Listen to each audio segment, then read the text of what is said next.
Nós queremos transformar o Flamengo no Real Madrid da América do Sul em 10 anos. E daqui a 20, a gente quer que o Real Madrid seja o Flamengo da Europa. Eu tenho uma natureza absolutamente insatisfeita. Então eu brinco que eu quero literalmente ganhar a porra toda.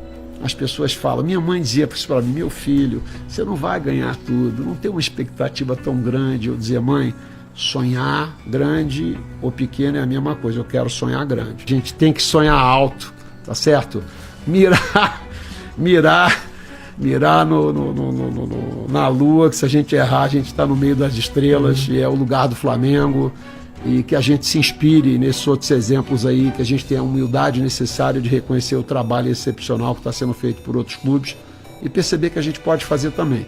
Se o Flamengo, com o tamanho que ele tem, ele fizer o seu dever de casa, com certeza o que eu falei aqui de ser o Real Madrid da América do Sul e daqui a um tempo o Real Madrid ser o Flamengo da Europa, é isso que vai ser a verdadeira internacionalização da marca rubro-negra.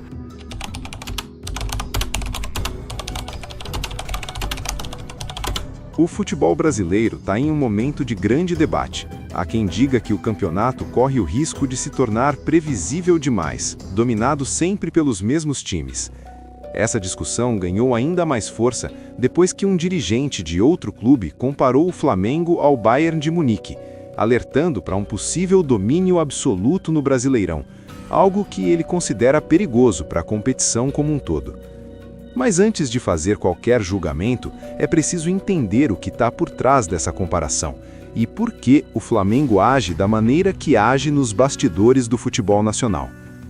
Do ponto de vista do Flamengo, tudo o que o clube tem feito nas negociações com outros times e com as entidades organizadoras não é sobre ego, não é sobre arrogância, nem sobre querer dominar o campeonato apenas por ser o maior. O que se busca é defender aquilo que o clube construiu com trabalho, investimento e mérito ao longo de décadas.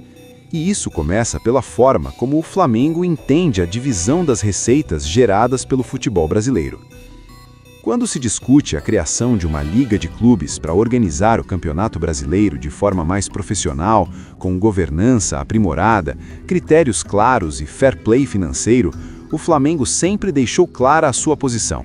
O clube é favorável à criação de uma liga, desde que as regras sejam justas e reflitam a realidade econômica e esportiva de cada participante.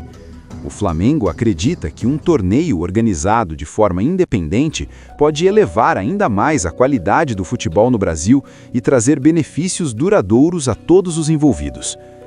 Mas o ponto de discórdia está justamente na divisão das receitas que seriam geradas por essa liga. Enquanto algumas propostas prevêem uma distribuição mais igualitária entre todos os clubes, o Flamengo entende que esse modelo penaliza o clube que mais investe, mais atrai público, mais gera audiência e, consequentemente, mais valor comercial consegue. Na visão flamenguista, aceitar um modelo onde o Flamengo recebesse quase o mesmo que clubes com muito menor capacidade de geração de receita seria aceitar a desapropriação de um ativo conquistado com o mérito próprio. A posição do clube foi clara ao afirmar que o Flamengo não vai aceitar abrir mão desse direito adquirido por nenhum motivo que não seja justo. Defender que o Flamengo receba mais não significa negar a importância de uma liga, mas sim buscar equilíbrio entre reconhecer o esforço individual e manter um ambiente competitivo saudável. O Flamengo entende que existe uma enorme diferença entre a renda gerada por um clube e por outro. O clube possui uma das maiores torcidas do país, é protagonista constante em competições importantes, atrai patrocinadores, audiência e gera grande parte das receitas que movimentam todo o ecossistema do futebol nacional. Por isso, na visão rubro-negra, é justo que essa contribuição seja reconhecida na divisão das receitas. Essa posição, naturalmente, gerou atritos com outros clubes que defendem uma divisão mais igualitária. Enquanto alguns acreditam que dividir tudo de forma uniforme pode fortalecer os times menores e equilibrar a competição, o Flamengo acredita que esse modelo ignora o mérito, a capacidade de geração de valor e a real contribuição de cada clube para o espetáculo. Aceitar receber praticamente o mesmo que clubes com faturamento e audiência muito inferiores seria, na visão do Flamengo, como ser penalizado por crescer.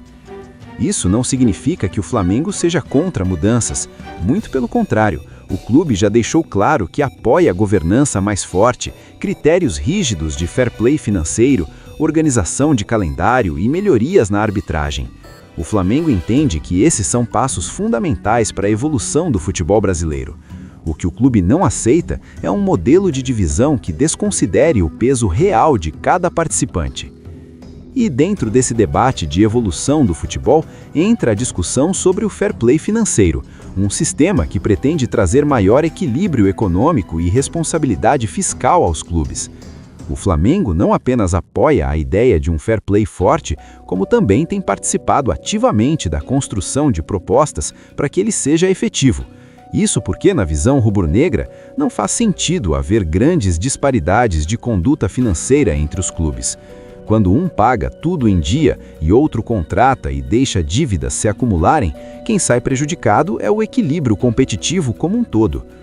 O Flamengo tem defendido que um novo modelo de fair play financeiro no Brasil precisa limitar custos de forma realista, controlar não apenas a folha de pagamentos formal, mas também os custos totais com o elenco, incluindo direitos de imagem, bônus, comissões de agentes e impostos, de modo que todas as despesas reais sejam consideradas para que os clubes atuem de maneira sustentável.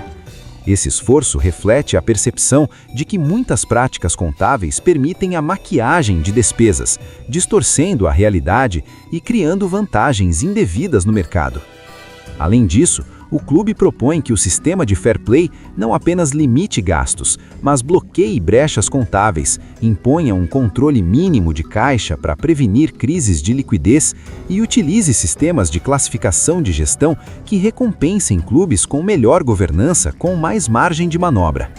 Isso significa transformar o fair play em uma ferramenta que não apenas puna excessos, mas premie a boa administração e transparência. O Flamengo também defende sanções eficazes a quem descumprir as regras estabelecidas. Para o clube, punições como restrições a janelas de transferências ou perda de pontos devem ser aplicadas de forma automática e imediata, mesmo que o clube regularize sua situação posteriormente, para evitar que a procrastinação seja usada como estratégia de vantagem competitiva. O objetivo dessas punições é claro: compelir todos os clubes a honrar seus compromissos e respeitar as regras que regem a competição. Outro ponto defendido pelo Flamengo é a necessidade de que clubes em recuperação judicial ou em situações financeiras críticas não usem esse status como vantagem competitiva. O clube sugere que, nesses casos, restrições mais duras sejam impostas até que haja certeza de que as dívidas sejam quitadas, inclusive bloqueando o registro de novos atletas até que a situação esteja regularizada. O Flamengo também entende que um fair play financeiro eficaz não deve ser um instrumento de limitação pura, mas uma ferramenta de sustentabilidade. Um clube historicamente bem gerido e financeiramente equilibrado deve ter incentivos para continuar investindo no futebol, contribuindo para elevar o nível do esporte no país. Ao passo que clubes com gestões irresponsáveis devem encontrar obstáculos mais claros para impedir que gastem além de suas capacidades. Por isso, ao mesmo tempo em que o clube tem defendido um modelo justo de fair play financeiro, também tem sugerido mecanismos que beneficiem o futebol brasileiro como um todo, como a criação de avaliações periódicas e penalidades que ocorram ao longo da temporada, não apenas ao seu fim, garantindo que o campeonato seja competitivo do início ao fim e que decisões financeiras equivocadas tenham consequências reais. Dentro dessa visão, o Flamengo também tem cobrado que a discussão sobre fair play financeiro e a governança dos clubes aconteça no fórum adequado, com participação ativa dos clubes e que o debate não seja conduzido apenas por entidades externas, mas pelos próprios times que fazem o futebol acontecer. Do ponto de vista do Flamengo, o que está em jogo não é apenas dinheiro, está em jogo a valorização do próprio campeonato. Um torneio onde os principais protagonistas não são devidamente reconhecidos pode perder valor ao longo do tempo. Se o clube que mais investe em estrutura, elenco e visibilidade recebe praticamente o mesmo que clubes menores, isso pode desestimular investimentos futuros e enfraquecer o futebol brasileiro como produto global. Por isso, essa posição não é apenas uma crítica isolada, mas uma tentativa de levantar um debate mais profundo. Como equilibrar justiça esportiva com reconhecimento econômico? Como garantir que quem gera mais valor continue investindo? Como criar um sistema onde todos ganhem sem punir quem já provou sua capacidade de crescimento? Quando o debate retorna à ideia de uma possível Bundesliga brasileira, a visão do Flamengo é diferente da crítica feita por outros dirigentes. Para o clube, dominar o campeonato não deve ser resultado de acordos de bastidores ou privilégios artificiais, mas sim consequência de trabalho bem feito dentro e fora de campo. Um time forte, uma torcida engajada, uma marca valorizada e uma gestão eficiente naturalmente geram resultados. O Flamengo não teme comparações com grandes potências internacionais porque acredita que mérito esportivo e comercial devem caminhar juntos. O futebol brasileiro precisa evoluir, mas essa evolução precisa reconhecer todas as realidades envolvidas.